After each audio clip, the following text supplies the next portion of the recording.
What's up, everybody? It's your boy, the I-Talian Stallion, for another episode of Rebels with a Cause. Tonight, we have a guest, and he's short on time, but he was grateful enough, and I'm so grateful myself to be on tonight to talk about his story, being a part of this group of guys that was behind me, the only team in West basketball history. I want you to think about that. From 1950, when the school became a school, to now, as the only district tournament champions. And that was that group behind us in 2000. And one of their players, who's a good friend of mine, is agreed to be on. So we're going to bring him on early tonight. We'll talk about, recap the game from last Friday. But without further ado, I want to hear you out there in Sequoia Hills, Westmoreland Hills and Estates. I also want to hear you out in Mechanicsville, down Western Avenue, up to Bearden, down West Hills, all the areas that support Marble City West High School Runnin' Rebels. My co-host, my brother from another mother, Mr. West 2003, and the voice of the Runnin' Rebels and Lady Rebels for 18 plus years. Let's bring him on, Mr. Two-Pair Tate, Brian Tate. What's up, brother? Going on? What's happening? What's up? What's up, man? How you doing? Brother, you know why I'm good? I'm good because I'm here with you. This is my favorite part of the week, man. And the fact that we're doing it on a Tuesday night because tomorrow is Valentine's Day. But you know, it's awesome just to spend this time with you and the Rebel family. Rebels with a cause, baby. Shout out to anybody. So yes. Yeah, man, most definitely. Tonight we got a really special guest. This dude, he kind of helped me make the team. You know what I'm saying? Like when I first got to West, this dude, I just remember him hitting a 3-pointer at one of the games before I came to West. I was still in the 8th grade and doing like this after he hit a 3. And that's why I was like, oh, I got to come to West. Like, I want to play with that guy. Yeah. If that guy's having that much fun to do that, I want to play with him. I want to learn everything I can from him. And he was one of the guys that was truly a big brother for me on the basketball team, because I got to play my freshman year. You know what I'm saying? And I remember I started out not getting any tick to getting lots of tick, and then you see the progression. Yeah. Well, this guy's special to me because we became friends after he graduated from West. We worked together at the Winsong 16 movie theater, rest in peace, that went out last year. But we had so many fun conversations, lots of laughs with the people that worked together. And without further ado, I know he's short on time, so I want to bring him on so he can share the stories about this team behind me. We were talking a little off camera before you got on here, but I can't thank him enough for being on here. So without further ado, I'm going to give him a Rebels with a Cause introduction here, okay? Yeah, and you know, we got to ask him the question. Hey, listen, I got my questions right here. You know the first question we got to ask. Exactly, and I'm going to let you ask it. Yeah, there you go. It's for you to ask, honestly. But without further ado, he was a member of the 2000 District Basketball Tournament Champions. Class of 2000. Learn something else, that he wasn't a 4-year guy, but it doesn't matter. He's a Rebel for life. He was known by his peers there in the halls as White Mike. At Winsong Movie Theater, he was known as Big Mike. Without further ado, the man, the myth, the legend. Let's give him a warm Rebels with a Cause welcome, Mr. Michael Morrow. Oh, yeah. All right. Hey, I didn't realize there were back-end questions now. I see we've got some trick questions coming the way. All right. No. It's a question we ask everybody. Oh, all right. Oh, okay. Now I've seen the show, but I don't even know the question. So let's hear it. So, Mike, who was the first person to bust your ass on that basketball court? Okay. You talking about like teammate in practice, or are we talking about in a game? Who was the dude that you was just like?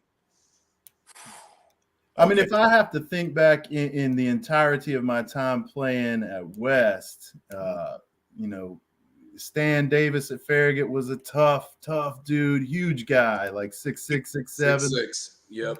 People forget how nice Stan was. Stan could play. That was a good Farragut team. But Bearden, Winston Robinson was tough.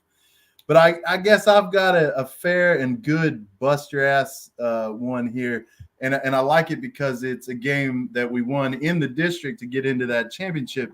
I don't know if y'all remember Brad Hilscher, who was a linebacker at the University of Tennessee, played for Maryville. Okay. And Okay. right towards tie, I think that was his name, right towards tight at the end, I took a charge from him, got the call, but my God, like we're talking freight trained my ass to the ground. I was having back troubles my senior year. James and I were talking about that. And I got up and I felt the fire in my back. I looked at Coach Lindsay and he just turned around like, you're not coming out. None of that's going on. That How dude, much were you weighing at the time? Because no offense, I mean, you were tall and, lanky. I was not weighing a lot, James. I mean, not enough, that's for sure, to be hit by a dude that went on to play at UT. But no, I think those Bearden teams were tough. BT, man, Gerald Hampton was an incredible basketball player. Forget about G. All the guys over at AE, that was a tough group. I mean, I feel like they were number one in the state for a little while. They blasted us at West. I feel like, James, that might have been when we lost the privileges of picking the music before the game. That might have been the one that Tell did that. that story, because before the game, he was talking about that they really, this group, this picture behind me that hangs so proudly when you walk into the gym there, literally faced adversity, and that's like just one of the stories to talk about. I guess that was the game. So the floor is yours, Big Mike. Tell us about that one. So yeah, and I think one of the things that I think is important to reflect on about West, and Brian kind of talked about it there in the beginning. It was that family nature of older players bringing younger players along, and so when Brian was talking about me and Troy and some of those guys, Scott Oderson and Brian Durrell and Dietrich Elder and those guys were really important to my development at West and understanding the culture and all of that.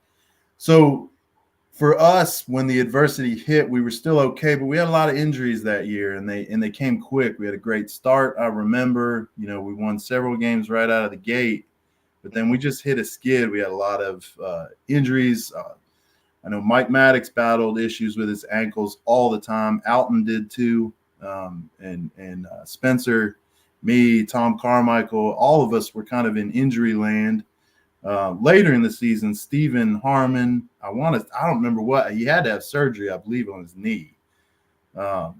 Jordan was out for a while, but yeah, I mean, we hit a skid, and Brian knows this. The practices at West were epic and difficult, and everything involved endless running because if you recall, I was the tallest dude on that team, and yes, I'm tall, but at 6'4", when you're playing in a league with dudes that are 6'8", it's a whole different deal. Yeah. And so we had to spread people out, and we had to run them to death. I mean, we pressed endlessly, and you had to be in excellent shape. I mean, there was like no ifs, ands, or buts about it. And there were practices where balls didn't come out on the court. We're running. And so when we hit that adversity, I just remember, that was right when Outkast had put out Rosa Parks. We were coming out to that. We were loving it. We're having a blast. We hit that skid. Coach wasn't happy with how we were practicing. He was not happy with how we were playing. And y'all know Coach Lindsay. I mean, he's an incredible guy. But he was fed up with it, man, and he was like, "I'm gonna start taking things out of here on y'all." And he changed up the opening game, the warm up tracks, and we were hitting out there to Little Red Corvette by Prince, and which now as an adult I'm down with, but in high school you're not trying to warm up to that, trying to hear the best possible thing to get you hyped up.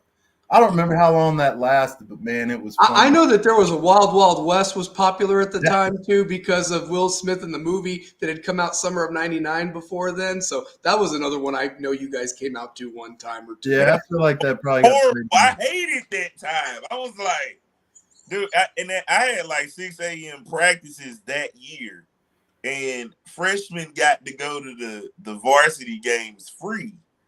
So I'm at every varsity game just like, okay, I'm picking and choosing where you can fit in like once this roster moves. Because Mike, you're one of the first dudes that were like a real stretch forward. You and Clark Bowling, like real stretch forward. Yeah, Clark could shoot. Yeah. Yeah. Well, I think that for me that was a lot of in AAU. I mean, I was playing with a cat. I can't remember his name from Morristown West, but he was 7'1". Torrey Morris, who played at Clinton, and he went. We call him Tree, and Tree went on and played at Pitt. We played AAU together. I mean, Torrey was 6'11" probably. So I was a shooting guard in AAU, and at Catholic I was playing small forward ish.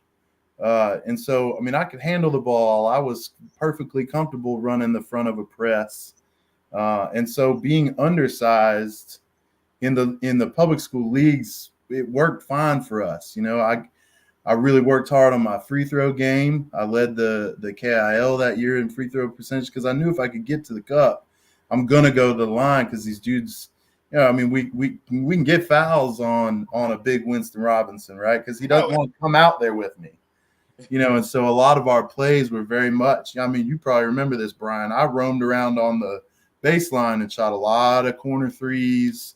Maryland, Utah. Yeah. And what was important about that too is we had such good slashers, Yeah. Alton could get to the basket easily. Spencer could get to the basket easily. Michael was a very good penetration player. So we were. Troy was on that team too. Troy Mapp, right? So well, and you want to talk about somebody that was vicious actually in the post. Troy was just stronger than everybody else. You know what I mean? Like the Dennis Rodman. Like he didn't have the height, but he just went after rebounds. So. I'll tell you what I used to love about Troy Mapp. Man, it was hard to slap the backboard at that time in 2000 or so. Everybody's trying to slap the backboard as hard as possible. Man, Mapp would blast that backboard. Sometimes I thought it was going to shoot the ball off. Like, don't do that, man. But that dude was strong. He could lay his butt in somebody and push them 2 feet back. Mm-hmm. So, we were tough. We were hard-nosed. We were down to run you to death. I mean, we wanted to do that. You guys really were the running rebels. Oh, yeah. Yeah, Stu was a great backup point guard that year. Childress. Yeah, man. Bubba would come in. I mean, you need a timely 3, man. Bubba Chuck, man. He'd get it up. He chucking it, too. Hey, that kid could shoot, man. Chris Childress had a beautiful jumper. I mean, that. I forgot about Chris Childress too. Yeah, that's right. Great shooter. Another great teammate. Somebody that probably played somewhere else. He got more run. I mean, but he played his role and he was damn good at it. Chris Childress was nice in his role. Yeah. Mike, I have a question for you guys. Like, so obviously West right now is kings of football. You know what I mean? Right now in 5A and so forth.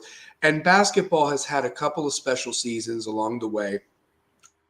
I want to talk about your group from the standpoint that did you guys know that, obviously what was special is you were coming up on that 50th anniversary of West being a school, and so the fact that you guys had never won a district tournament title, I mean, that kind of baffles me just because of the athletes that have come through there. And yet you guys, this team, put it together with that adversity. I mean, did you guys ever have that conversation before going into it? Like, we want to be that first team. Did Coach even mention that? Because obviously his history with the school. I don't think so. I think, Coach Lindsey and Coach Petco were smart about the types of pressure they put on you. So I don't remember conversations like that. I think we were probably cognizant of it just because, it's the year 2000. That was kind of a weird year, right? We thought the computers were going to take us over or something, when the ball dropped. But to me, no, we never really got going on that. It was more about, again, that they believed very heavily in the family aspect of this thing and tight together. I remember listening to Terry Maples talking about y'all walking over to James Food Mart before football games, I assume. But I mean, we were doing that in basketball too, right? Going over there, getting chili dogs and stuff you're not supposed to eat, but in high school, you can do that. Hey, that's all you can afford, man. we were broke. But no, I mean, I think once we got going on that run towards the end of the season, there was certainly a point there where we were having conversations about, we've hit our stride. Everybody's kind of feeling healthy again, and there were conversations about the opportunity to do things maybe that we hadn't done. But I don't really remember Coach talking about us never winning the district and things like that. And to be honest with you, it's still sort of a surprise to me when you think back on some of the teams that West had at the time and some of the players that we were all awfully blessed to get to watch. I mean, I know Big O talked about Marlon Bustle, but I don't know if y'all got to watch that or not. But Marlon Bustle did stuff that didn't make sense, and there were times where Brian Durrell did Marlon Bustle type stuff, there were players and teams that, to me, I still can't believe there wasn't a district championship littered in there somewhere. Mm-hmm.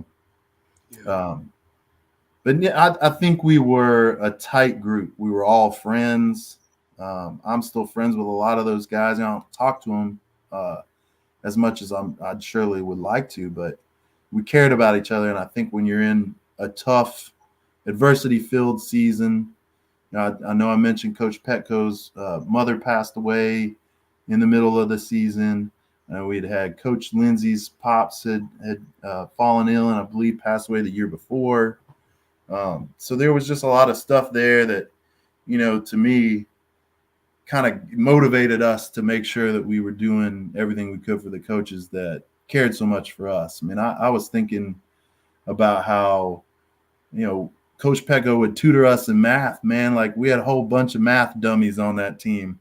And before practice, we're sitting in there in the gym getting in some geometry, and Coach P, I don't know if he's still doing it, man. I taught for several years after college, and then I was a supervisor in Knox County, and Coach Petco was like over all of math. And so I think he still is. No, he still is. I see Coach Petco all the time, but like principal meetings and stuff. And it's just good to see him, it's like a father figure in your life that truly cared about you. I think about those bus trips and stuff out to Maryville and William Blount and those places, man.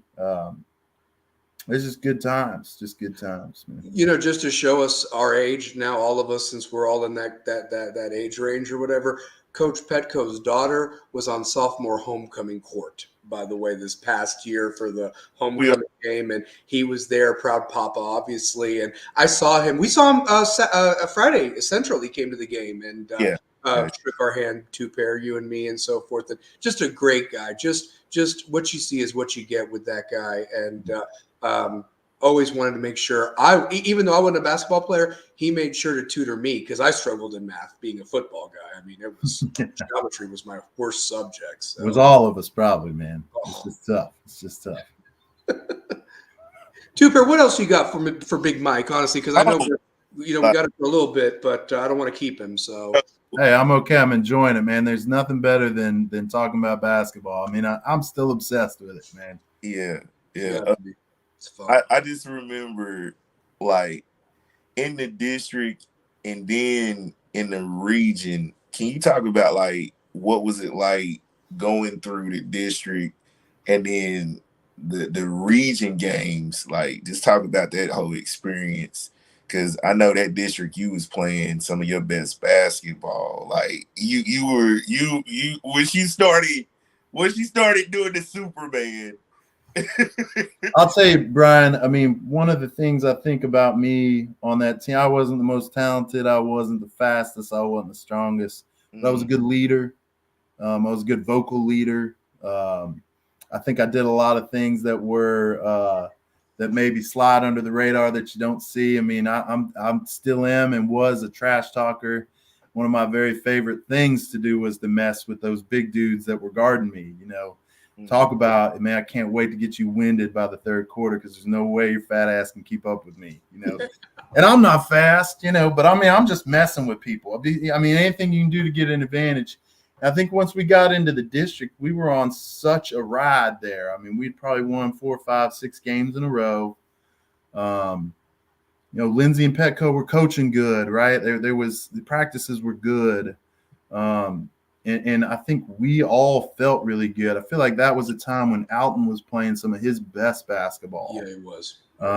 And Spencer was playing great basketball and really running the team, true point guard, really in charge of things. And I just think, the unit and the guys that were coming in off the bench were playing really good basketball. Now, the district games, I recall, I don't remember who we played first, but then it was Maryville, who was the top seed, and we got them. I want to say we played South Doyle because I remember it was South Doyle. Did y'all play Bearden in the district? We didn't play Bearden in the district. No, I don't know what happened to them. They got eliminated on the other side, if I remember correctly, okay. And it kind of opened up for West in that bracket because they had to beat Maryville, which was the top seed, which they ultimately did. But you would have thought Bearden was going to be waiting for them on the other side, but it wasn't Bearden. Was it Farragut that was waiting for you guys? It was Sevier County, I think. Okay. DJ Burden. Who? DJ Burden. I couldn't stand BJ. He was killing us. Listen, and I remember both those games being super tight.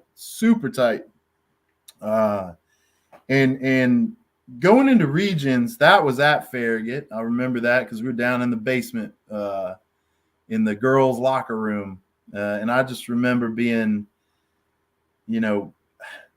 excited about being we were talking about that I wasn't a West guy for all 4 years. So I was zoned to go to Farragut. Now my mother's house is in the Bearden zone. But at the time, Hardin Valley and all that stuff wasn't around. And so the zones were a little bit larger. But she's, we're definitely, my mother is a lot closer to Bearden. But I couldn't go to Farragut. It was not who I was. And I knew some people at West and really wanted to be there. So it felt really nice too to be in Farragut and having that opportunity to play on that court with my guys and be in that semifinal. We lost, I feel like, to Sevier County in the last minute. I'll never, remember what happened. I know a pass got stolen and a layup got made, and that was all she wrote. But that was in the region, right? That was the region. That was the region. Yeah. In the district, it was almost the reversal because I feel like that was Sevier County too. And we beat them in the district and lost to them in the region. But, I could have teams wrong. That would make sense because the top 4 teams go just based on and then you have to play the other side. And so that makes sense. So, yeah, I'm pretty sure that's who it was. Yeah. And again, I mean, great basketball games, tight basketball games. So all props to them for getting us. But we definitely went into that region. I remember the confidence was extremely high and we were feeling great. I mean, we were and I think we played a good basketball game. We just didn't get it. I'll tell you, as great as it was to win the district, losing in the region with the chance, if you had won that game, you'd have gone to state. That's the hard part, man. That is the hard part. One thing I want to say about not only you talk about the senior leadership, like what you provided. I would say that about, Mike Maddox as well and Oh so God, forth. yeah. I mean, like Tell him how nice Mike Maddox Yo, really. a lot of people never got to see Mike Maddox play. He was I don't know, Mike. Mike, I don't know if you remember this. So before we go into conditioning, me, you, Alton, no, me, you, and Troy. Troy and I spent a lot of time together, man, in my tiny Toyota Camry, man. We hung out a lot. Right. I know this is a true story.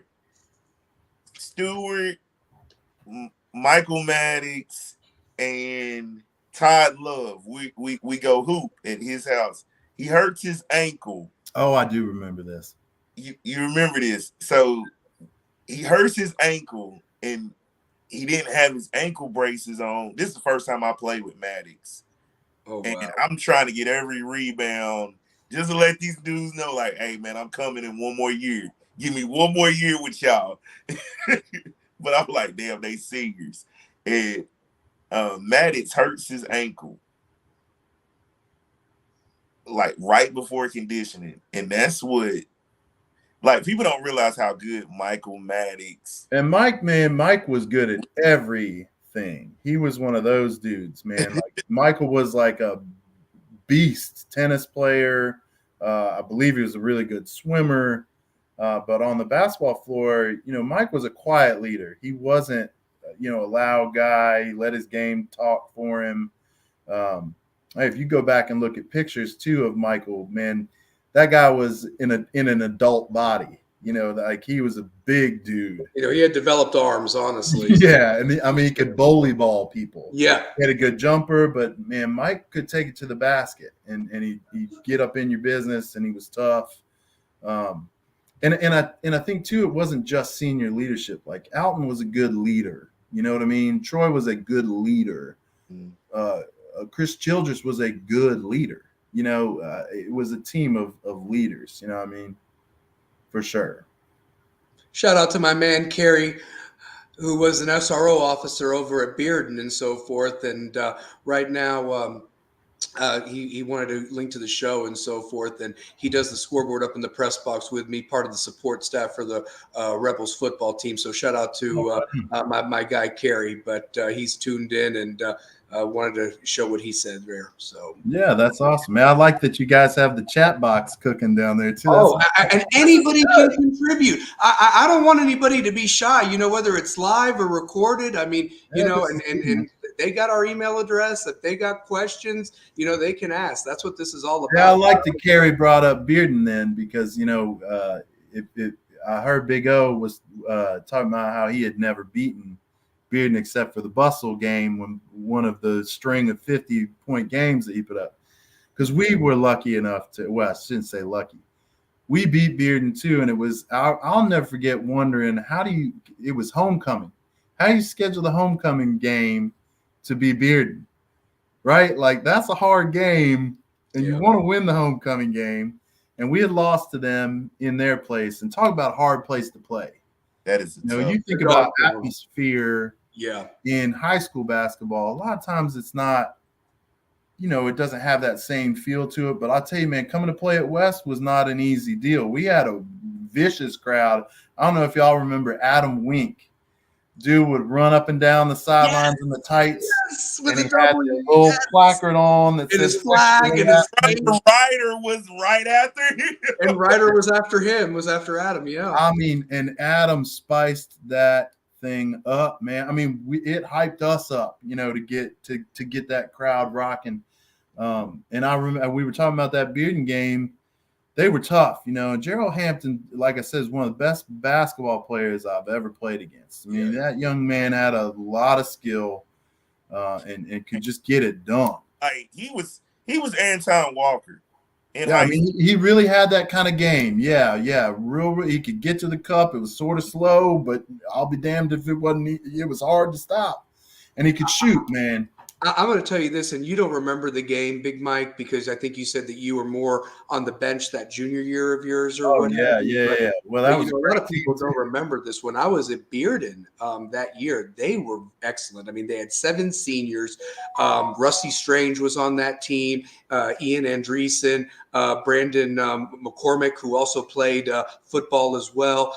And they also had Brad Kelton. I forget who the other 3 guys were, but in the mix of those 7 seniors, as Coach Blevins called them, the Magnificent Seven, was a sophomore Gerald Hampton and a freshman Winston Robinson, who were getting burned. And even Alex Oliver was a point guard true freshman on that team. They were undefeated. They go to West, and you guys somehow play keep away and have 2 more points than them and beat them 39-37. And So it to left a me, bad that's taste in their mouth. coaching. You know, Lindsey would have done something there to get those guys in the place to win that game, and that was again, you know, those guys are great. They were great coaches, and it seems like, you know, the coaching staff in basketball at West is looking good again. I took some time tonight to watch a few of the games and was feeling great about, you know, the direction of the team and what I was seeing on the court. I definitely, you know, am happy to see the success continue. And Brian, man, I'm loving all that shouting over there. You even make the away team feel good, man. That's right. That's right. So I thought that was what's up. But no, look, man, beating Bearden at home was great that year for homecoming. That felt good. They were a hard win because I don't think they beat us up pretty bad at home at their place. But I was telling James, man, I remember the game vividly because Alex Oliver got a breakaway steal, went up to dunk it, and hit the front of the rim and flipped over. And as much as, you know, you dislike, you know, the guys on the other team, especially a rival like Bearden, man, like we were scared for Alex. You know, we were worried that he was actually hurt because, I mean, he rolled over on that neck, man, and it was ugly. It's crazy you say that. I'm sitting next to Darius Jones, and they catch us on TV because we were like, he missed the dunk, and we all are doing this. Y'all remember the show Inside Perspective? Inside Perspective, community television with Jerome Taylor. Who could I do forget? remember this. Oh, yeah. I prayed every night Wes was gonna get on Inside Perspective. Every time I'm like, oh, I think we made Inside Perspective. We did. Yeah. Oh my God. I miss that show. Yeah. Hey, let me tell you something. The one time I remember he'd have guests on there. I remember he had Alan Wallace and Tommy Winton, the super softs for West one time. I mean, honestly, that's a big deal back then. And then they'd show some of the games on community television. Well, that was on what, like Channel 2 or whatever? It was Channel 12 if you were 12 at your house. Yeah. script soured before it became Like Comcast. now, Yeah. we're the new Inside Perspective now because it's like we're giving that host perspective about like West basketball and some of those teams you had to play against. Like, who probably was like your toughest matchup during that senior run? Who was the guy that you was like, I'm gonna try to get to the line at least 5 times tonight? You know, so I'll say probably the toughest person to try and be a post player, which, you know, obviously I wasn't much of a post player, but a guy, you know, when you have to get down there defensively and deal with it, and you have to offensively try and get yourself in there. Do you remember, in addition to Stan Davis and the Jaeger kid at Farragut, they had big Tyson Claybo, who ended up in the NFL. And he was like 6'10", 375 pounds, and he could move, man. He could move. Everybody, I forgot about Tyson Claybo playing basketball because everybody remembers him playing football and going to Wake Forest. So, and he was a good basketball player. I mean, but you want to talk about somebody that I really messed with that guy. I mean, I'd poke him in the stomach and say crazy stuff to that guy. And I loved dragging him out to the 3-point line. Because, you know, for us offensively, if I can get that big boy out there and hit a couple threes, then that means Alton and Troy and Mike and Spence have free reign in the lane. You know what I mean? And so that, a big part of our deal was just how can we get them out of there? Because the league had a lot of big boys at that time. You had Hilscher at Maryville and Claybo and Davis at Farragut, and Winston Robinson was a beast at Bearden. I didn't love playing Winston either, but I shouldn't say that. I was competitive, and I liked playing guys that were good. I was up for that. I was always up for that, and I enjoyed it. Brian, when you talk about me being animated on the court, I loved playing basketball at West. It was everything to me. I loved it. Loved every moment on that floor. You love it, for real. I hope I made several people at least enjoy it. Look, man, I was goofy then and I'm goofy still. It was fun. It was just a lot of fun to play that style of basketball that now is so prevalent, to run and shoot lots of threes and try and get cutting going. We had a fun, good thing going at that time, for sure. It's a shame that those games aren't archived. You know what I mean? Like the fact that you could go back and show your kids.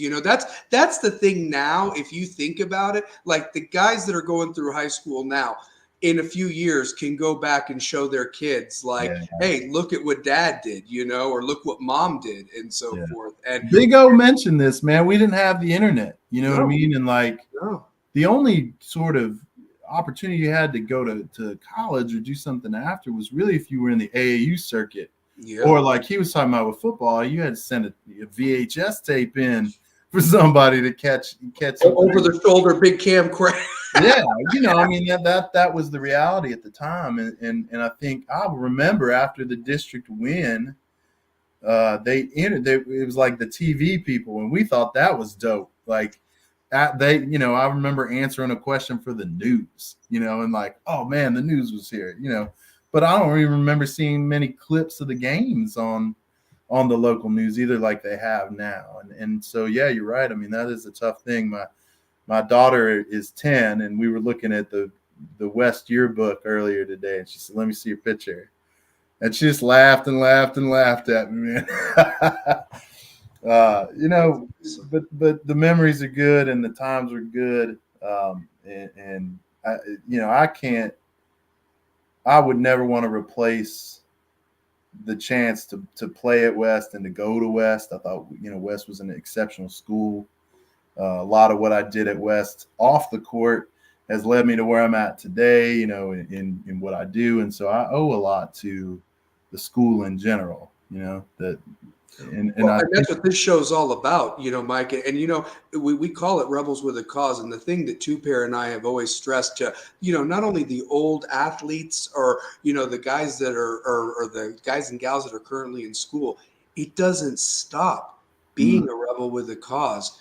When that final, clock hits zero, what happens after you walk across the stage? You're still a rebel with a cause. So if you don't mind, brother, talk to us. What are you doing nowadays and so forth? Yeah, man. So I left West and I got a degree in teaching and special ed. So probably some people that, I was a quiet kid in school. I wasn't so quiet on the court, but I was a little less boisterous, I guess, in school. And after I transferred from Catholic, I had a few extra credits. I was a little bit ahead, so I was able to take peer tutoring all the time.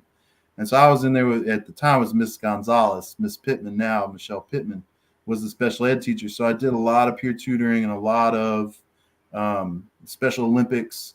I spent a lot of time in that space, and it really grew on me. And so I got my undergrad and master's in special education. I taught at Farragut for several years, and then I moved up and worked in the school district at the district level. So I supervised several schools and programs, and then I got an offer to work over at UT and work on my PhD. So that's where I'm at right now. I'm actually finishing my doctoral degree in special education. I focus primarily in the world of autism and intellectual disabilities.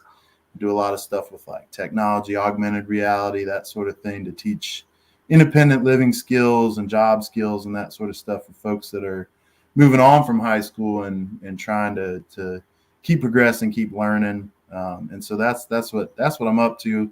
do educational and behavioral consulting, and my job is technically with Vanderbilt, but my home base is here in Knoxville. So I need to get over there to West and catch a game. Is they still got the big pictures out there? We still up there on that wall? You're still up there. You're still up there. I mean, that's where I got this one. And look, if you look over my shoulder, the audience at home, that is the man himself holding the trophy or the little plaque that they give you as district tournament champions. And that is the only one. And I was going to ask you, and it's going to be awesome when we bring you on again in the future. We can call you Dr. Mike, which will be even more Dr. Morrow. So that's awesome. Let's hope so. Maybe. Hey, it's going to happen. You're with Dr. Morrow. I will say this. Mike and Stewart. Once I knew Mike loved hip hop. Oh man, like his influence on me on hip hop changed me too. Hey, I put some stuff up. I've been a record collector since a middle schooler. Look at that. Well, I threw some stuff up there just for Tate. So we got some low end theory up there. I got some Far Side up there for you. Some Goody Mob. Because it's like that's why I played so well with you on the court. It was just like it was so easy to play off of you. Man, I'm still so into like the jazz influenced hip hop, Yeah, me too. Yeah. It's just something about that sound. And we still listen to you on the edutainment hip hop show. I don't know if you even call it that anymore, but man, in the day we were listening to that all the time. And my wife and I had season tickets for a while when you were doing the stuff at UT. Man, I loved seeing you down there. That was like you encapsulated in the element, man, at all times. And I remember you walked up the stairs one time just close enough to us that I could holler at you. And that's one of the last times I've seen you, I feel like, was at a game like ages ago. Gosh, yeah, man, I'm still kicking, man. Yeah. If you're in town next week and this thing goes the way that I'm predicting, because I really believe in this team. They're fun to watch. They've had some heartbreakers. One thing, Mike, since you've been listening to the shows, me and Two-Pair have been harping on it. When Snowmageddon happened and, obviously you couldn't do nothing, you shut this down. Yeah. You played like an insane amount of games in like a 13, 14-day window. And now you're going into a tournament setting where it's win or go home. So they have really faced the adversity. And this district is a bloodbath where anybody can get hot. Yeah, I watched about, I guess maybe like 4 or 5 games tonight, just kind of fast forwarding through to get a feel for the players a little bit. I'd watched a couple way earlier in the season that I don't know were a good translation of who they are now. Teams evolve and they grow. I like what I see out there. They got a couple really, really, really talented players that I like the offense that I'm seeing, some good cutting, some good work on his own. The big boy, I love Kevin that. Yeah. Is it 23?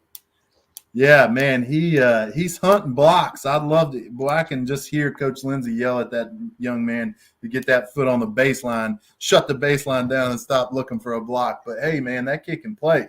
He can move out there, and there's just they look like they're a good team. It'll be interesting to see who they get because what they're going to get the winner of Bearden and Farragut, right? Yeah, and truth be told, we had that show a couple of weeks ago where it was the first sweep by West over Bearden since 2012.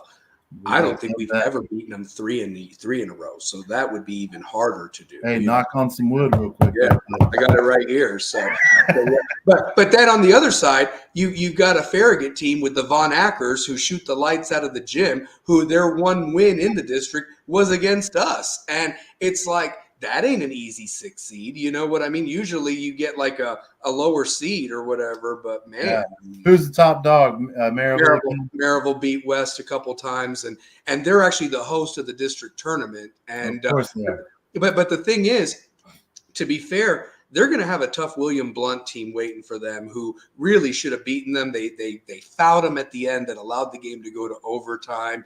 And so I know William Blunt's licking their chops to get another shot at Maryville because they've lost 2 heartbreakers to them themselves. So, so the game on Friday would be at Maryville. Yeah. So basically, and I've heard the time's different. Like Twitter for Rebels Hoops. Shout out to them. They put the tournament out there. I believe that Maryville would play William Blunt when William Blunt beats Hardin Valley at 6:00. We're the 7:30 game against the winner of Beard and Farragut, and then whoever wins that game will play at 7:30 on the following Tuesday, with the third place game being the loser of those two games at 6:00. That's what I was told. So all games are at Maryville. So Now you two are going to all these games, right? well, I've been trying. I've been trying to go to him. He's announcing. He's working. I'm taking notes in the stands. So that's what I'm doing. So yeah. I think if the games, so if they're at West, I would be announcing. Like a lot of road games. The only road game that I got to really watch them was Austin East. Yeah. And they gave Austin East a 30 ball. Yeah, like and Austin East has played a lot better since then. They were coming off a loss to Oak Ridge. Yeah, no, Oak Ridge is always tough, man. Oak Ridge, excuse me. They beat Oak Ridge, and then they had to see us like a day after. And they didn't want. Was that part of the snow insanity? That's before the snow insanity. Yeah, it was the end of the December. So we're kind of going into Christmas break type of thing, where you're got finals and all that stuff. So, but I'll tell you this though, this team matches up well if the refs let them play. If they're going to call it ticky-tack or what have you, and you can't get into a flow, because Two Pair's been saying space and pace, and it all starts with the point guard, Jalen Thrill Hill. And he literally, like last game, he only had 1 point, but the way he was finding his guys with the assists. I mean, with longer hair. Yes, yeah. Number one, I think he's number one. Yeah, and then Reese, number 3, who was just been unconscious. You talk about a guy that's really turned it on. I mean, he had 20 points Friday night against Central. I mean, they blew Central off the court by 35 points, and everybody scored in that game. Even some of the young guys, right? Two Pair. I mean, I am a fan of Kalu Fofana, the Prince of Zamunda. This young kid is gonna be, if he sticks with what he's doing as a freshman to get varsity time.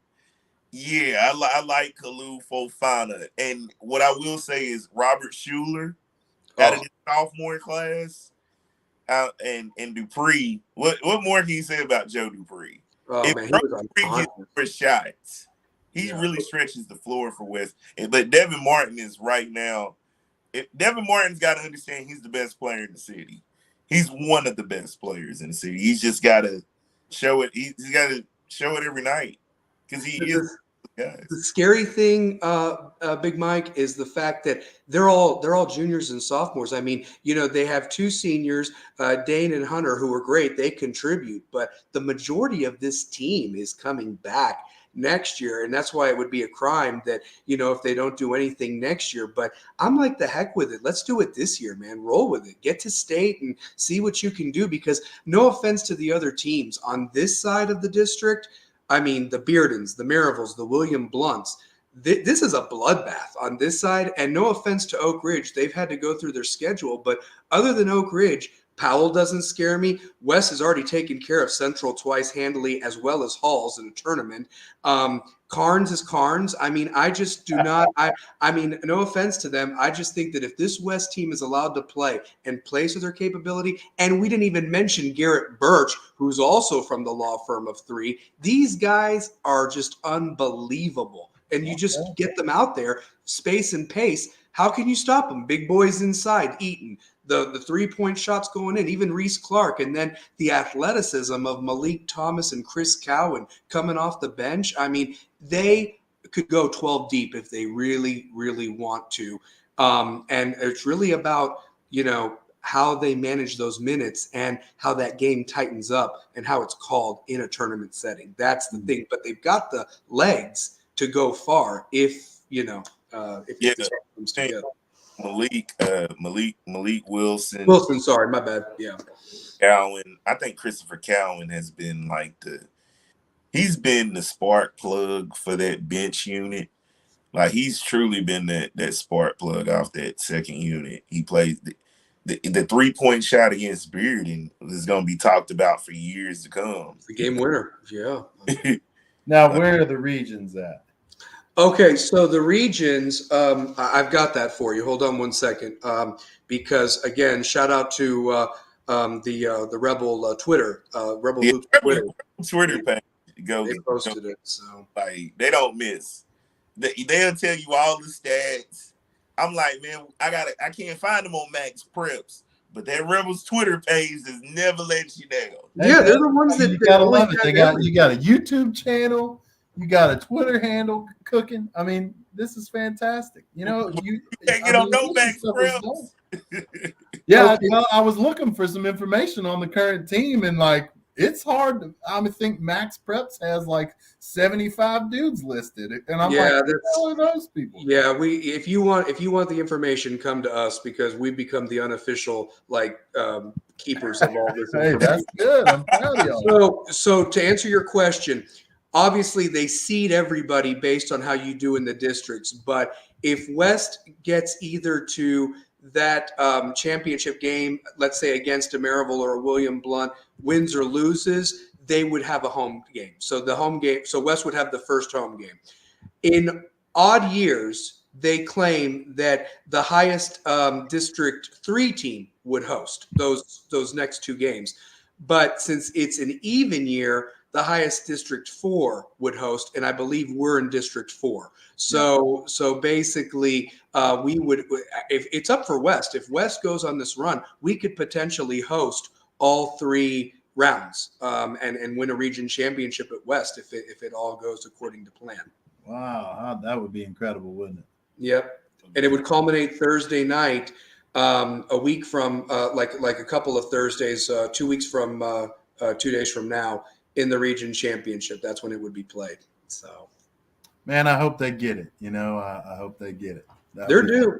They're due. I mean, and like I said, they've got two pair was the one that kind of brought their attention to me, and of course I'm on the football side of things, but I was like, man, why can't West be good in all the sports? You know, and our girls team unfortunately had a rough year this year. They lost tonight.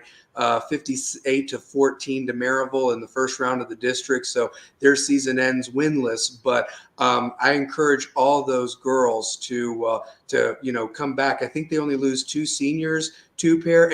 And let me ask you this, shout out to those two seniors. They both got all district. They announced the all district teams. Awesome. And I want to give a shout out to both those gals because they really played hard and never gave up, through injuries, through everything. And shout out to them for getting all district. And obviously Devin Martin, Jalen Hill, and Reese Clark getting all district with Kevin Jack, Big Boy 23, like you were saying. Big Mike, he actually got honorable mention. So he didn't quite make the all district team, but he was an honorable mention. But the fact that 4 of your 5 starters were on that district, basically mentioned in an all district setting, is incredible. It's just absolutely. Yeah, good for them. Yeah. You love to see it. Love to see it, man. Well, any advice for them real quick, if any of them are watching, as they're preparing, the thing is that whether it's Bearden or Farragut, you play whoever, you just got to play in front of you. I mean, what is some advice that you give to little brothers here that hopefully can join you up there with their picture hung on the wall? Yeah, man, I think it's play your game. I think it's don't stray from what's been working. You're talking about they're kind of a team that's physical.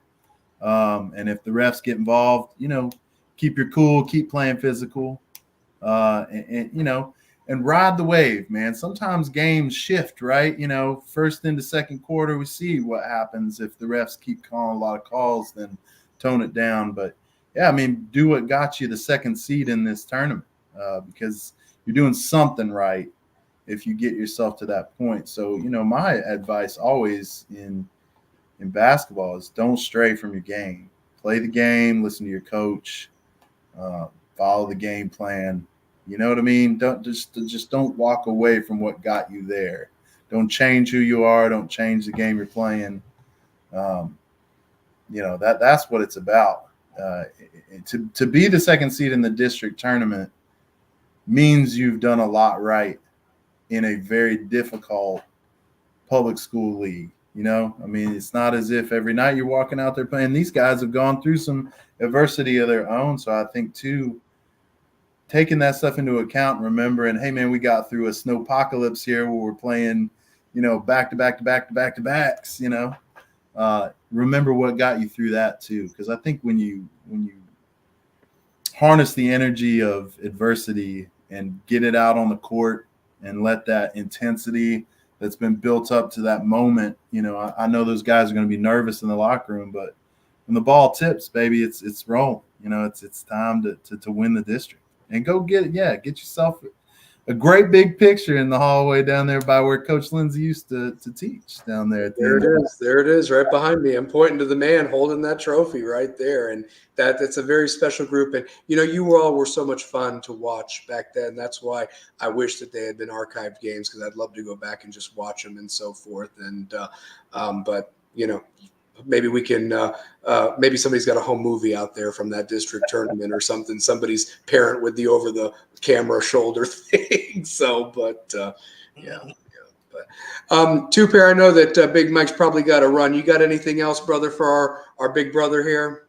Yeah, man. Just I really I'm thankful to even know you, man. Like seriously, you had such an impact on my life, and it definitely one of the guys that I'm very thankful to know in this world, man. Like you definitely you have a huge impact on me. Like one of the dudes that when I first got to West, like what I'm saying, embraced me. You know what I'm saying? So I definitely want to thank you just for, what I'm saying, spending some time with us, just talking old basketball memories, man. Yeah, hey, that means a lot to me. I hope you know that. I know this more about West, but we worked together at the movie theater, and shout out to Eric Carroll. He's watching. I actually sent him the link to this. And, Eric. But I'll tell you this, like what Two Pair said, man, I could have been having one of the worst days ever, in my life. And I come to work and just to see you, and you'd make me laugh, or we would just laugh about something or talk about basketball, like the NBA game with the Kings and the Lakers and things like that back in the day. Man, I watched some games on those little dude, this was circa 2001, 2002. And I'll tell you this, if you watched a movie back then, this guy probably was running the projector then at Windsong some nights or what have you. And but I just remember that time with you, me, Eric, and always, where are we getting food from today? And we would trade like movie tickets because we were poor. So we had to work out deals with like these other restaurants, and like we'd give them free movie tickets. They'd give us free food or whatever like that. Because when you're making $5.15 an hour, I mean, come on, $5.15 an hour. But it was a fun $5.15 an hour. It was but we did get free drinks and popcorn. We did get that. Yeah, so all the popcorn you can stomach, right? Yeah, exactly. But no, man. I walked when I drove past that place and they shut it down. Our ghosts are there, man. Just like at West and so forth. And I'm better for knowing you, man. Honestly. Yeah, and y'all are kind to say. Anytime we can get together for lunch. I know you're busy. You got the family thing going. I've got the family thing going. But I would love to, if you could even come out for a game this year or next year. We'll make that happen. Honestly. Oh man, I'd love to come out to a game with you guys. Listen, if they make it into West and we're playing in that region, I'll come down. I'll text you. I'll let you know. I'll keep you updated. I love what you're doing here, fellas. I think James told me we're both broadcasting majors. Let's keep this cooking. This is a good thing, Yeah, we ain't stopping. We ain't stopping. So YouTube's legit. And you know what, man? You're talking to people from a school that really care about the place, right? And I think that if you two keep this going, you can get some good people. If you ever want me to reach out to anybody else, I'm happy to do it. This has been fun. Yeah, it's been fun. I'd love just to talk about other sports with y'all, but I know this is West affiliated, so we can do that.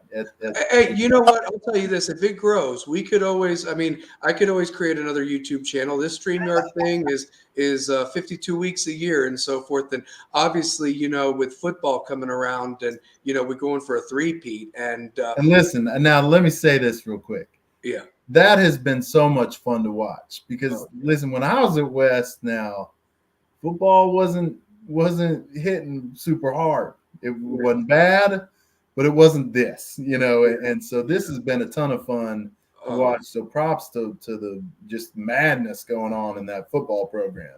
And I'll tell you, Mike, and I've stressed it before, if you've watched the other shows, it really is one West, from Lamar to his amazing staff to the support staff, like guys like me and Carrie, that we volunteer our time. We love it. The parents that are incredible, the businesses on Sutherland Avenue and in that community of Marble City. I mean, it really, and then the administration. You got to think about who was the administration at the time we were there. There was a couple that were all in and a couple that could care less about sports. Those are just facts right there. Sure. Sorry if I hurt people's feelings, but this group of administrators, they care about the athletics just as much as the academics and want all those kids to succeed. And that's where it starts. It's just a beautiful thing to see, man. It's a beautiful thing to see. My goddaughter just graduated from there and was, I want to say she was a valedictorian. She's at Vandy now on a full ride. Listen, I mean, academically, the school is strong and has been strong. Another reason to be there. But yeah, no doubt.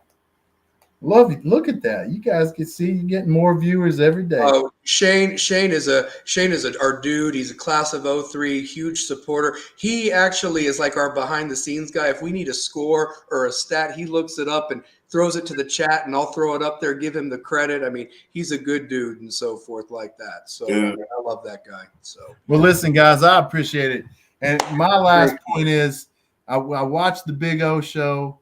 I haven't seen Big O in a little while, but he was talking about, the importance of the community and how we've sort of lost. BT, you were talking a little bit about this with him, is that loss of those mentors out there.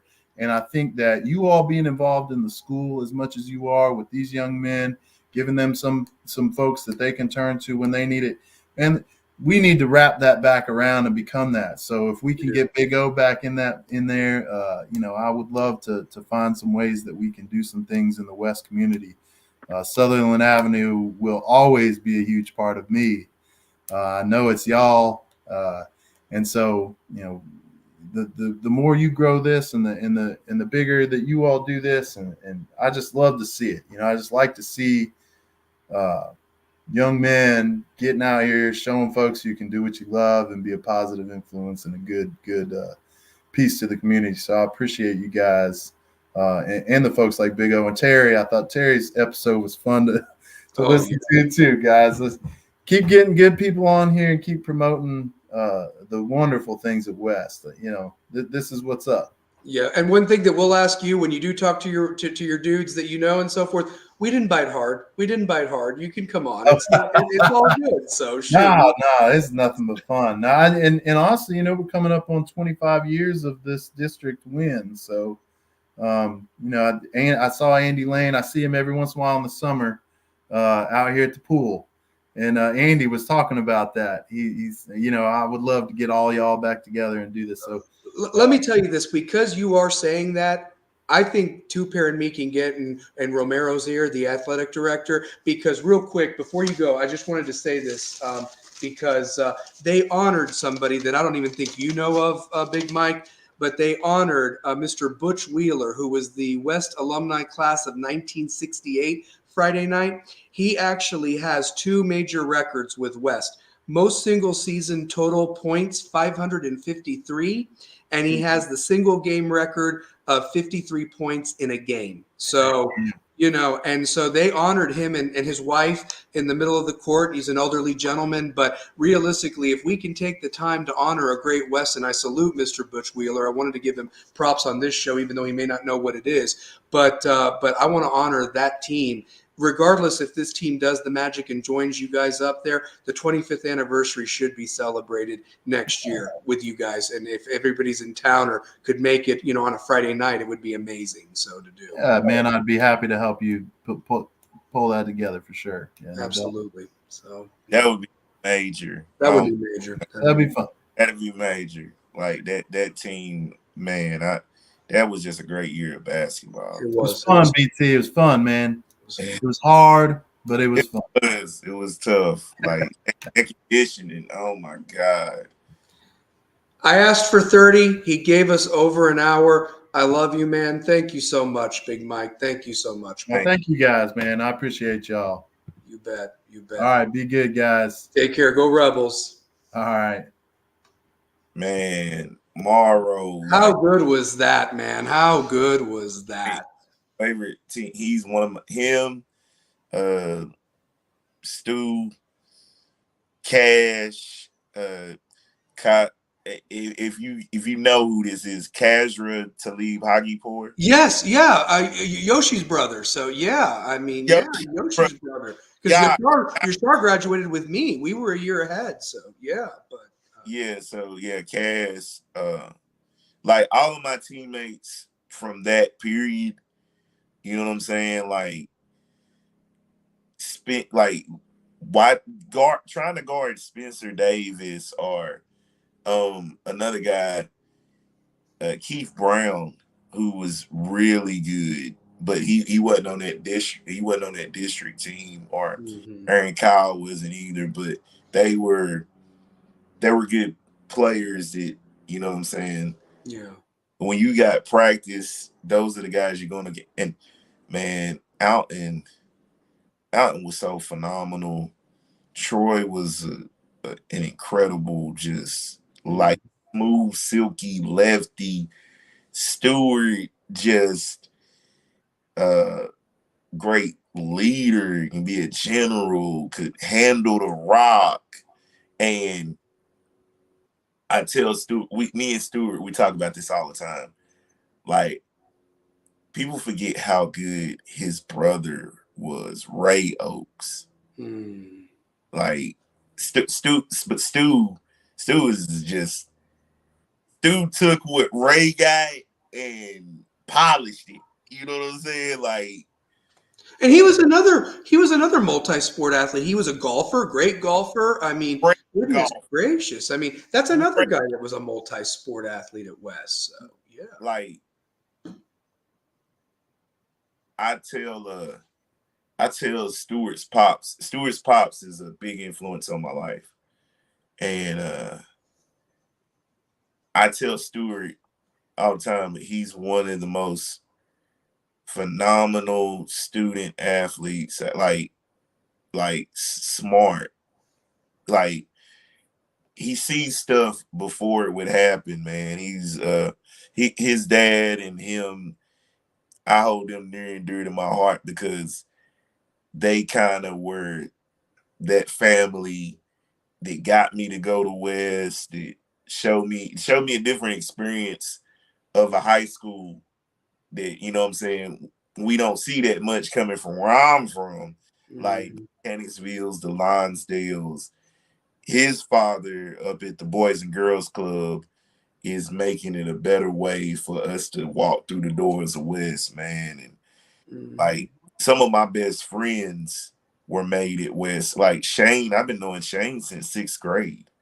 You know what I mean? Like Shane, I've had gym class with Shane, football, basketball. I've known him my whole life. Like, I've watched Shane's kids grow.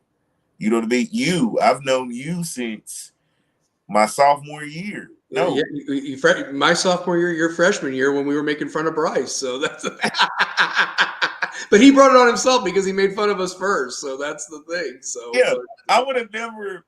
That's what I'm saying, man. Knowing you, like, that's what I'm saying. Like, West is that type of atmosphere where I wanted to play. I'm glad I got to experience football a little bit. I yeah, just wish I was in a better regime. yeah, me too. I, Yeah.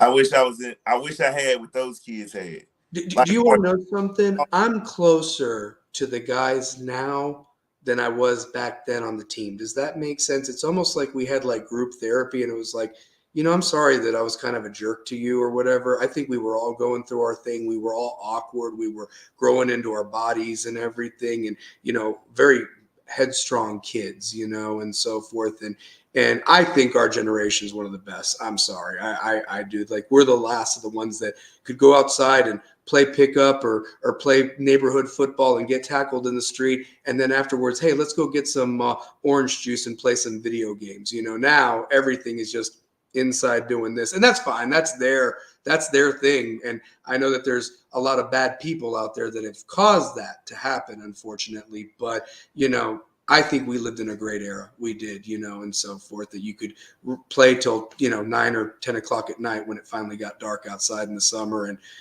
just everybody got along. And the one thing, when I hope to have him on as a guest, because there's going to be that moment where I hope you ask me, James, who busted your ass or whatever like that. And I'm going to say it right now, it was Michael Lynn. So Michael Lynn busted my ass like I'd never been busted before. I thought it was rough getting tackled by Chris Ernst. Michael Lynn, he don't look like much, but let me tell you something. That's like Ivan Drago, in my opinion, just a quiet, silent killer, honestly. And he busted the Italian Stallion like I had never been hit before. And him and me are buddies. We talk all the time. He's a fan of the show and everything like that. And I hope to have him on because he was a fantastic player until a horrendous broken leg in Hall's game that he will talk about when we do have him on and so forth. And I also want his opinion on that panel of shows during the off season where we talk about great players, in West history in football and in basketball. We can have a panel of that, and Yeah, so Mike. well. You know what? That linebacking core with Michael Lynn, Britton Leach, Jimbo Rayleigh. Oh my gosh! I mean, oh no, and I give you another one, William Ergin. You also had Tim Thomas, rest in peace, was on that. Even though he was really a defensive end in a 3-4 scheme, he would have been an outside linebacker. Sean Eccles. I mean, they had some dudes. Stewart. Yes, Daniel Stewart. He would have been in a 3-4 as an outside linebacker. Stewart when we were at high school. That's what I'm saying. Really there good. were some dudes, man. I mean, and they looked the part, honestly. Not only did they play the position, they looked the position as well. Yeah. They were some dudes. How good of an offensive lineman was Jason Day? Oh God, yes. I mean, tight end too. He was the holder. He was so athletic. He was the place kicker holder. I've got one for you, by the way. Rest in peace too. He was another linebacker that would hit the crap out of you and lanky, but looked the part. Sadat Faust. I mean, my goodness. So rest in peace to him. I mean, my goodness. Yeah. Listen, I'm going to put Shane back on here, giving me flashbacks of some brutal practices.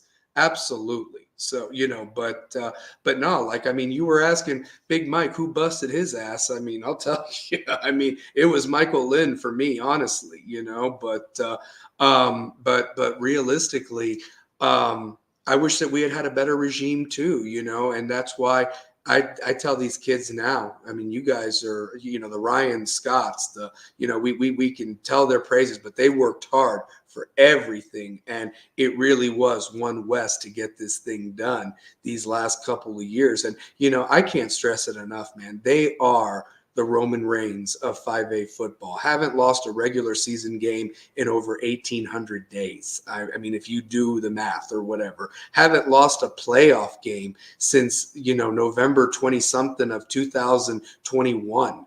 I mean, these are real things. I mean, they've lost to a 6A Maryville. They've lost to, 3A Alcoa. But, I mean, in 5A, they run the show. And until one of these teams prove otherwise, and that's where I want to get with basketball. I want to get in basketball to where – but here's the thing. There's so much talent. Like you said, though, Two-Pair, this district is a bloodbath with Bearden, with William Blunt. I mean, when you have a Farragut team with one win all year and it happened to be against us, I just don't know how that happens with the shooters and the coaching that they have over there. And they're going to be a dangerous team next year. I really believe that if you kind of start looking ahead of who's coming back and who isn't. And then we talked about Bearden sophomore class that are just they had 4 guys on the district, including King as well and so forth like that were on the district team for them. So, I mean, props to all those guys that were on the all-district team for that 4A. So, yeah.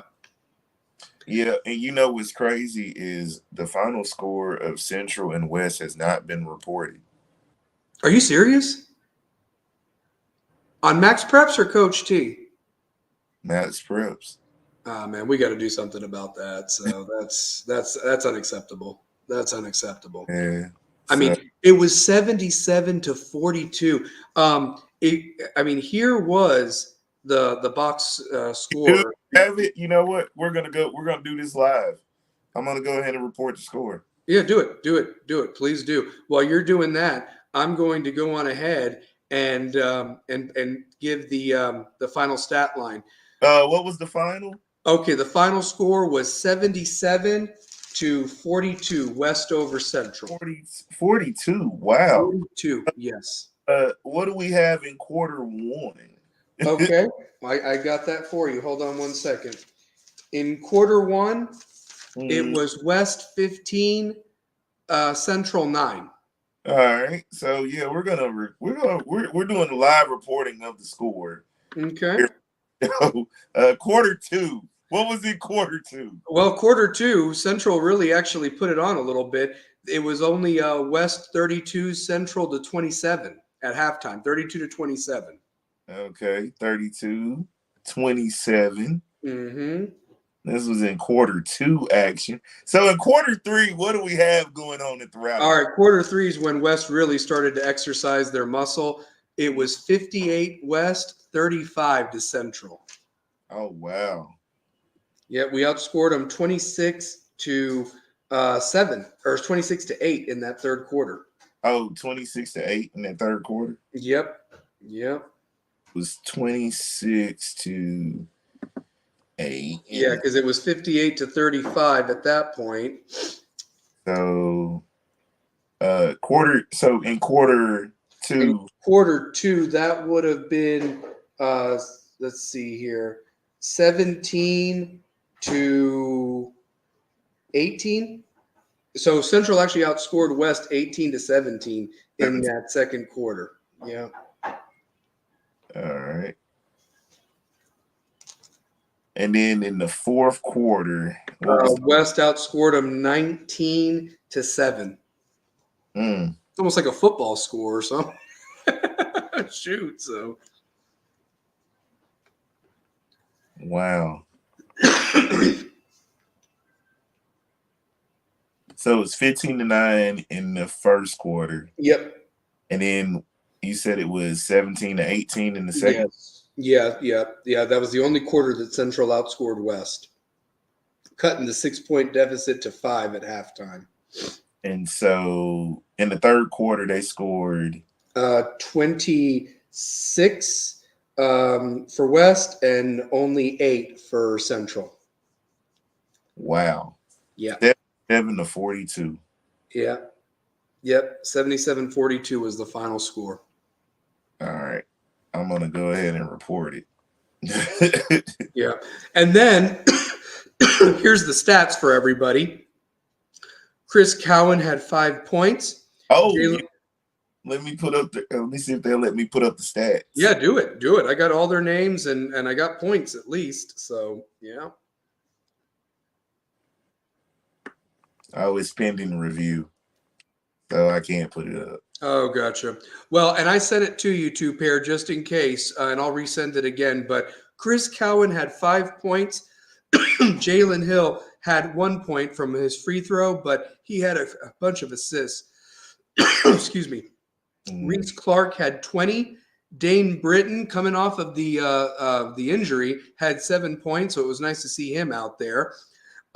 Devin Martin had 13. Kevin Jack had 7. Joe Dupree had 6. Hunter Dance had 5. Robert Schuler 7. Kalu Fofana, did I say that correctly? Kalu Fofana, the prince of Zemunda, the first descendant of the Zion tribe. He had 2 points and shook a defender out of his shoes when he did it.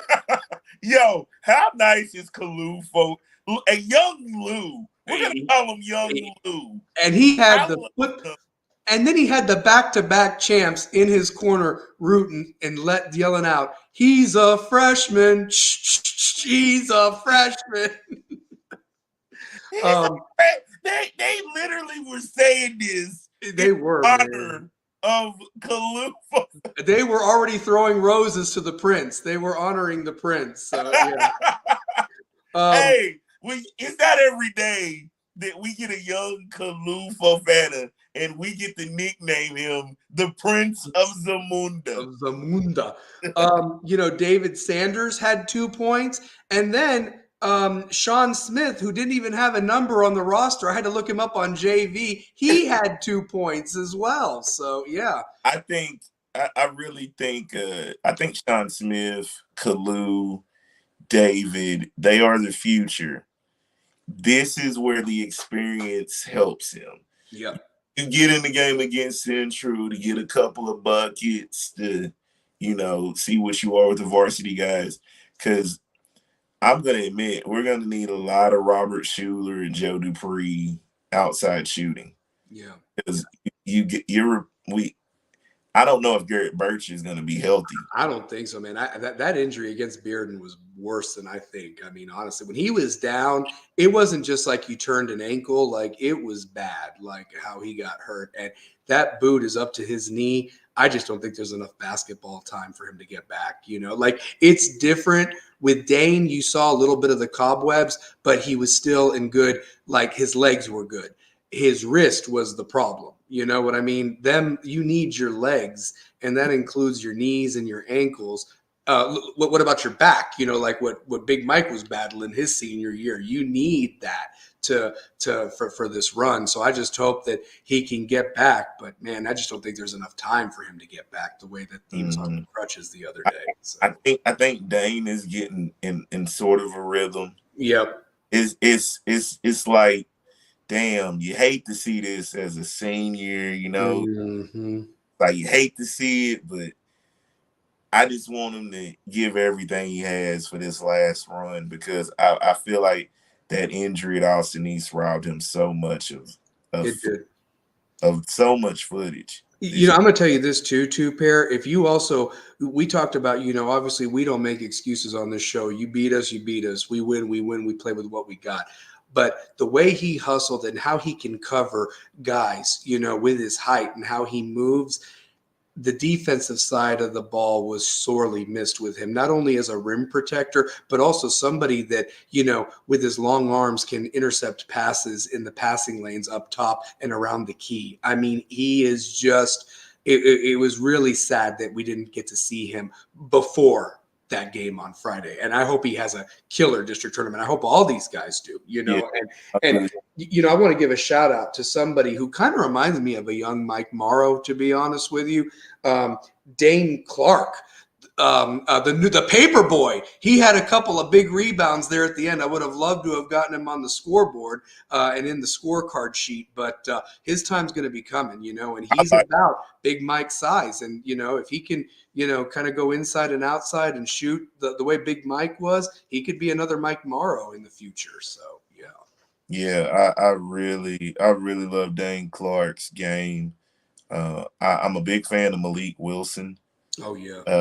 Who celebrated a birthday this past week. Oh, happy birthday to him. Sure. Yeah. And, he got out there. He played the first quarter. I mean, that's the craziest thing. We played 15 guys. Not all of them scored, but, they contributed. I mean, Jack Keith had a couple of assists, I mean, if you didn't do it on the scoreboard, you were hustling and playing defense, getting boards. I mean, you definitely got out there. And even Hunter Dance, 5 big points off the bench there.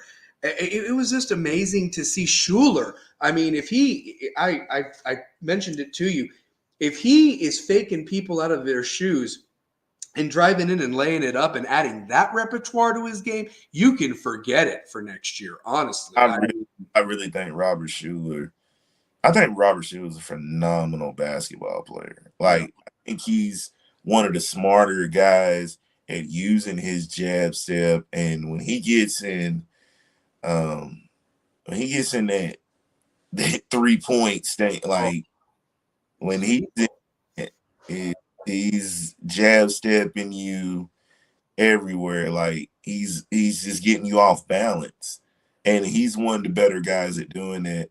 I think you got to find a way to get Schuler, Clark, into like Jalen's got to push the tempo to get those guys out to make those transition threes, or to keep going high low with Kevin Jack. And shout out to Kevin Jack for the interview Friday. Oh yeah. And shout out to Reese Clark. I mean, he's really come into his own. I mean, I'm gonna tell you this: the majority of those 20 points, brother, were literally in the first half. He didn't even play the fourth quarter because, as I have it in the at halftime, if I'm not mistaken, he had. Let me see here. I had it here a moment ago. He had 15 points in the first half. So he had only 5 in the third quarter because the game was out of reach, that they took him out and rested him, which is what Coach Caporo, wisely did and should have done. But I mean, that's one of those games that if he had stayed in there, he probably could have had 30 or something like that. Honestly, the way he was shooting from 3, I mean, he was amazing. Yeah, I really thought Reese came into his own, and that he's really been a scoring threat. When he's on, he is on. Reese Clark can get his shot about anytime he wants to. Reese Clark can get his shot anytime he wants to. He can shoot it in transition. He's a good rhythm shooter, and he also can get to the cup. Yeah. So that's what I like seeing out of this group, man, is the continued effort on defense, which the Central game, they played some great defense. Like that. Oh God. And I wish we would I almost wish that I should have taken it in account how many transition buckets we got that game. I mean, it felt like we were running and they couldn't keep up, Two Pair. I mean, they couldn't. So yeah, they definitely could keep up with the tempo. We even got assessed a technical in the game. How weak was that? Can you talk about that, by the way? Might have been one of the weakest technicals in TSAA history. Like, there was technicals handed out. Central's LeBrandon Marie, who was a former coach at West, and great Knoxville College basketball player. Yep. If anybody remembers, like LeBrandon Marie, he's one of the first white dudes I've seen at Knoxville College. Wow. At a historically black school getting buckets. That's awesome. That is awesome. Yeah.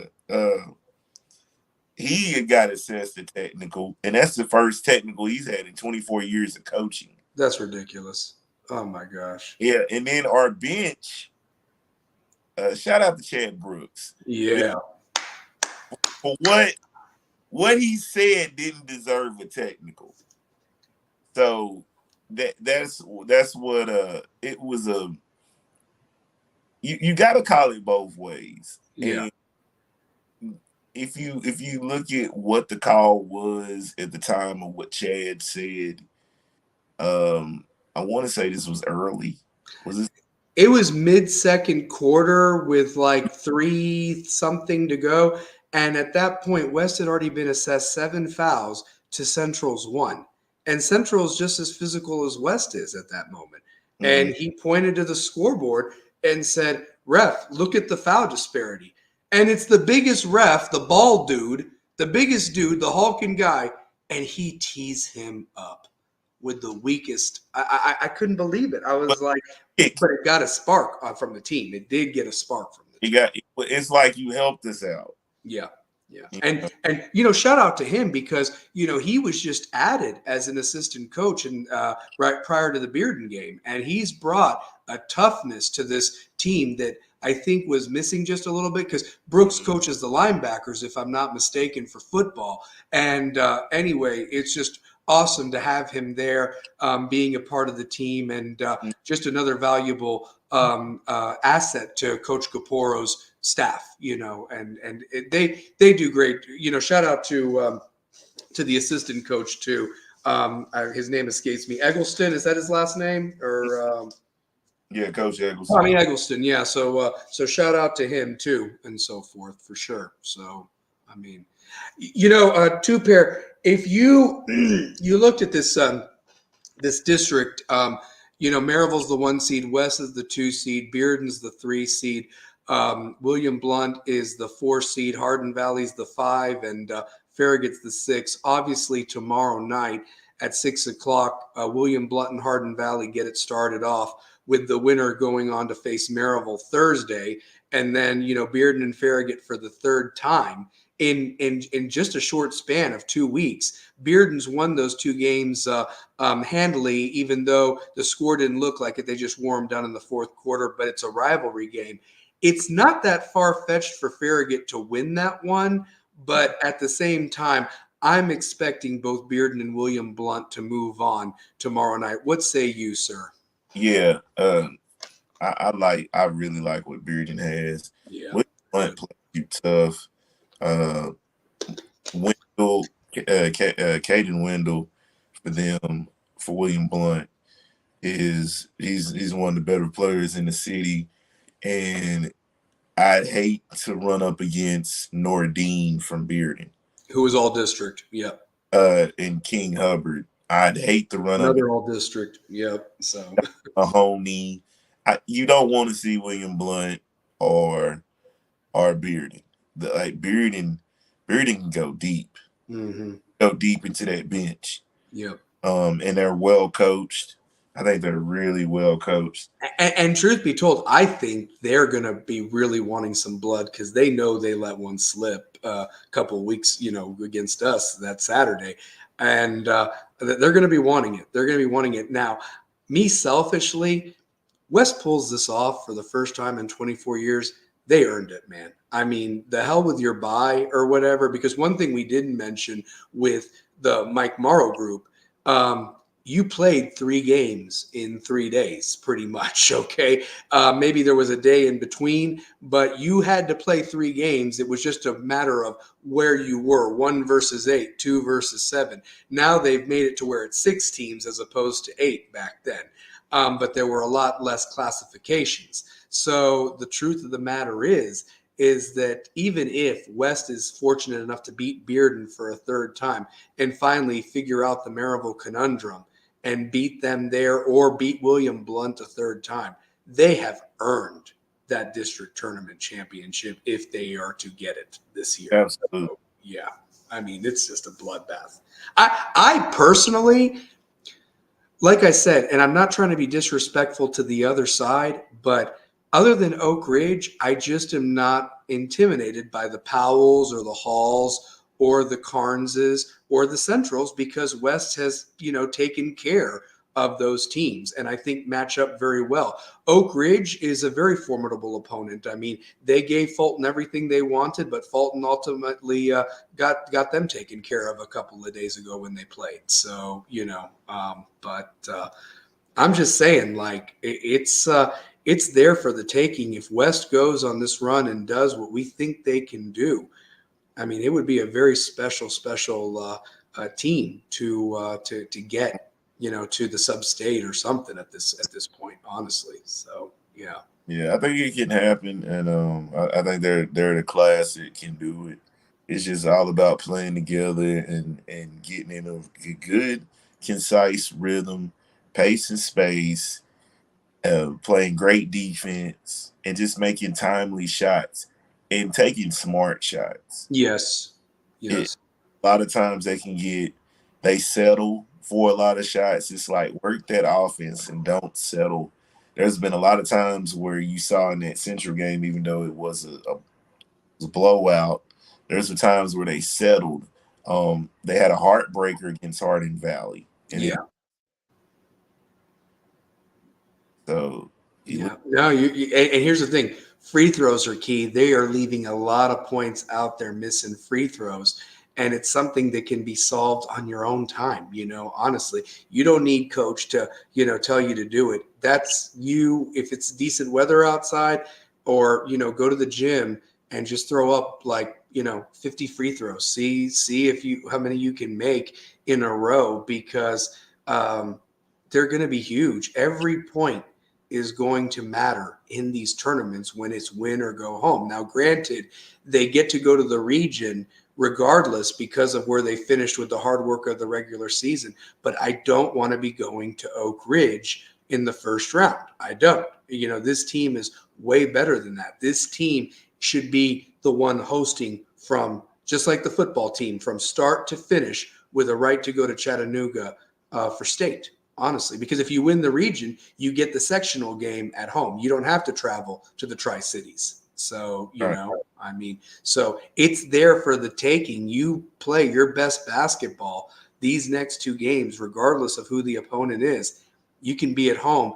And how nice would it be to have all of Sutherland Avenue and the West support in those games, and us covering it right there, would be incredible, would be absolutely phenomenal to do.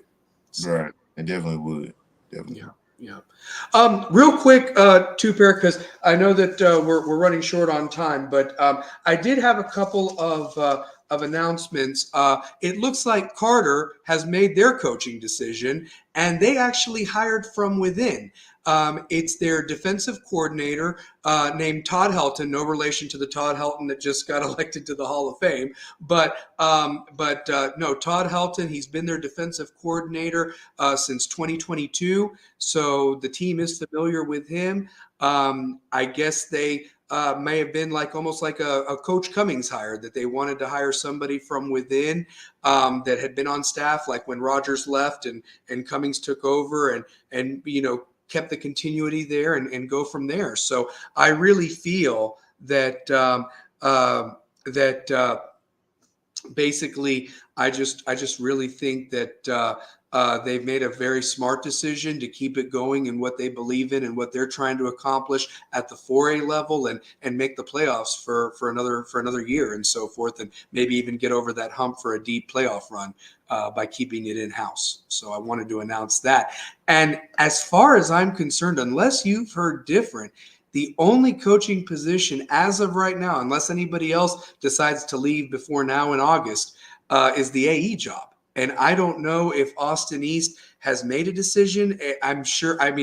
Like I said, subscribe to 5-Star Preps and Prep Extra. You would think they would post that if it's happened. But as far as I'm concerned, nobody has accepted that position. And I don't know if anybody's even been offered it. But they are the only team in this area without a head coach. And spring practice is very soon of happening, and you already are with a month and a half into winter workouts, where the off season is where it's won. What you do in that weight room and your conditioning outside and running and so forth. And it's I don't know who's leading those young men, but I hope somebody's doing something with them, because that's really not fair to them at this point. So absolutely I hate that for them. So Super Bowl, great game. It didn't go the way I wanted it to go, but props to the Chiefs. That's 3 Super Bowls now for Mahomes, and they did what they had to do to win. Sorry if I'm biased for anybody that's in the older crowd, but I absolutely loved Usher. I thought he absolutely killed it. Everybody he brought on stage brought it, the dancing, the songs. It was a fun 13 and a half minutes. What say you two? I wanna say this though. Jermaine Dupri, that was a horrible fashion choice. What was that? Was he trying to go for the Skee-Lo look or what with that? My God. That wasn't one of your best efforts. You let all of Atlanta down with that one. He did, man. Welcome to Atlanta, where the players play. Come on now. Let all of Atlanta down with that one, boss. Boss. I don't care if them socks was Louis Vuitton socks, boss. Them horrible, boss. But no, the game was incredible. Yeah. For the simple fact, San Francisco, you had your chances to nail the coffin, and he just didn't put the nail in the coffin at all. Like, San Francisco had their chances, man. Yeah, they did. And that report about the players didn't understand the overtime rules. That just can't happen. That's a load of crock. Yeah, I just say you just die on your sword. And can I just say this, man? I was watching the the defense of the 49ers, and I know that they were absolutely gassed there at the end. I mean, you basically played 5 quarters of football, pretty much there at the end and so forth. And I don't care how conditioned you are, the highs and lows, the waiting around between the anthems at the beginning, the halftime show, the commercials, whatever. My point is, though, as I watched San Francisco's goal line defense not succeed against, I have to give even more props to that West team for how they had 2 goal line stands against Page, and somehow held on for back to back, because I mean, it just is a will and testament to those guys. I mean, you go back and watch that last 6 minutes in the fourth quarter of that Page West football game. I mean, the defense, Ryan Scott, all those guys were absolutely incredible in that moment. And you know what I would love for us to do too, Pear? I would love for us to get that game on TV, and you and me each with a microphone calling it, like the play-by-play and the the color analyst or whatever, just of how we would call it if we were broadcasting the game from like that West perspective. You remember? I don't know if the NCAA tournament does this or not, but do you remember that they had like the neutral CBS announcers that would call the Final Four, and then you'd have the home teams like they'd have like, I don't know, somebody from Kentucky that was homers calling the game on TBS, and then whoever was the other opponent, their homers were calling it. Well, we'd be those West homers calling that game, and I would love to see what we would say compared to whatever the broadcast was from the TSSAA guys or what have you that were supposed to be neutral. So yeah, that'd be dope, man. Yeah. Shane put AE as a hard job football wise. The fans want immediate results, but most players who grow up there in the youth end up playing elsewhere in the county. Props. Yeah. Preach. They really do. They really do. So it is the hardest job in Knox County, but if you make the right hire and get the community to buy in and be a little bit patient, and, take on that challenge like what Big Mike was talking about, these mentors or what have you, the right mentors are in there to get those young men going. I mean, you could keep those guys at home too, where they're not going anywhere else in the county, because there's a boatload of talent out there, and basketball, football, whatever, they're athletes. And I pray that they get a good coach to help them, because things are more fun when they're competitive in football and basketball. So yeah, it is. Yeah.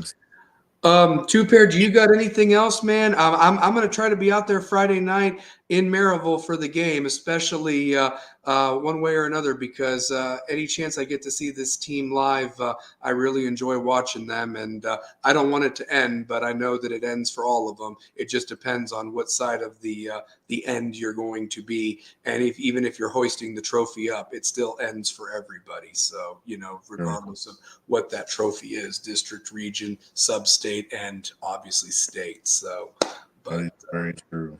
Yeah. But next week we'll be on at normal time.